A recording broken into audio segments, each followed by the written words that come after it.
The idea for Art for Paws was really a collaboration of several people.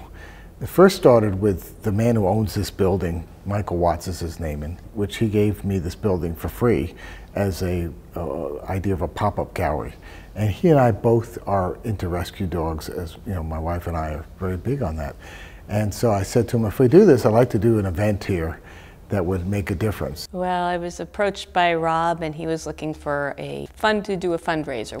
And of course, I am a total advocate for animal shelters, rescues, fosters. So, you know, I really went right for animal care because their need is so great.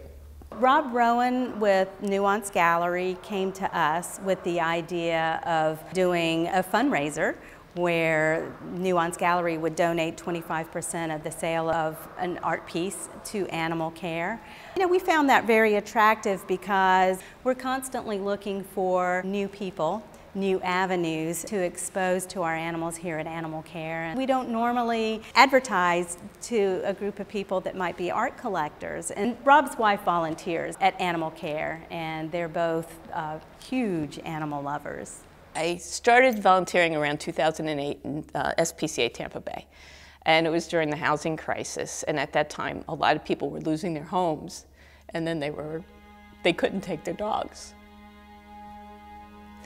So I would go in there, and these dogs would be there at the shelter, and they'd be like, have no idea. It was really heartbreaking.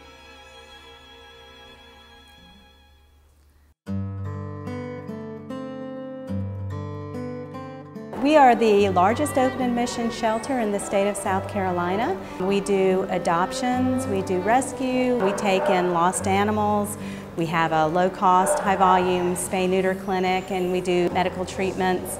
There's just a lot that we do here at Greenville County Animal Care.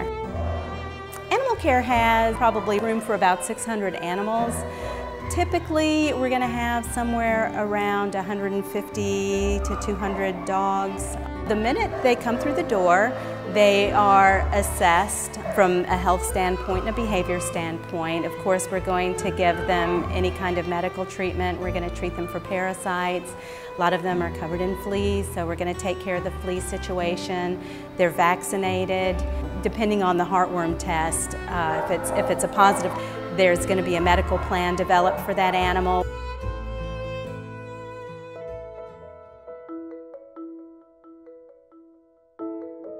Greenville Animal Care is so innovative in the programs to get their dogs adopted. So one of the programs they do is Dogs Playing for Life. When I first heard about this, I thought it was totally crazy to take a bunch of big dogs that didn't know each other and put them in a field together and let them play. I thought they were just asking for trouble. And for the most part, it is the most amazing thing. These dogs are in such a it's a very stressful situation to be in the shelter. Of course, it's better than maybe some of the alternatives of where they would be, but it's still a very stressful situation. By putting them out into the play groups, they get to release so much energy and anxiety and makes them more adoptable. We learn so much about their personalities and how to place them into the right homes, not just any home, so that they don't ever end up back in a shelter.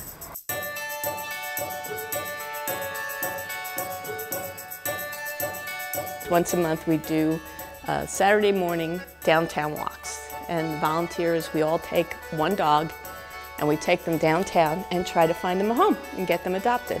They're all wearing Adopt Me vests. All our volunteers are in their volunteer shirts. We go down around the market, introduce them to people, get people familiar with the shelter, the programs that are going on there. It's really very much like a walking billboard. So when people in our community see our dogs out interacting with people that they don't know, they can really identify those animals as a really wonderful family pet. If they can't adopt, maybe they can make a donation. Maybe they could foster, maybe they could volunteer. We'll always need volunteers. I think that we live in a community that's large enough that we could control the homeless problem for the animals within the shelter if people would just come in and commit to taking just one when they're ready to get a pet. I had always had rescue dogs, so I started with a 6-year-old standard poodle, Spike, who's long gone now. And then we got Louis G, who is 14 years old now. We have Penny Lane, Gabby, and this is Chauncey, our newest boy. We were looking for a dog. We were thinking of an older dog, but when we found out that Chauncey had a heart murmur, it was sealed the deal, because if anybody's going to help a dog like this, it's going to be my wife, Suzanne, who's been working on all sorts of healing modalities with dogs. Thank everybody for coming tonight. This is a special thing. We're new to Greenville about a year now, but one of the things that we brought with us besides our art collection was our love of dogs. This brings a whole new audience of people to our organization and gives us an opportunity to share our mission, which is to build a no-kill community here in Greenville, South Carolina. Arts for Paws is, well, dogs love art. That's what I always said. We have a bunch of artists at our house. You can look at any sliding glass door and see nose art all over my windows. Art for Paws was really exciting. We're using art to raise awareness. If you're going to get a dog, don't go out there and buy a dog. Go out there and save a dog. There's so many dogs that'll find your heart.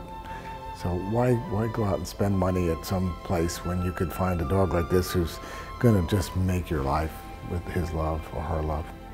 The most rewarding thing about being at the Greenville Animal Care is when I know a dog has found his forever home. Does that happen often? It happens quite a bit. Like when I'm there volunteering, we see people coming in to adopt dogs all the time. So they do get adopted. It's the only way we could be no-kill or work towards that goal.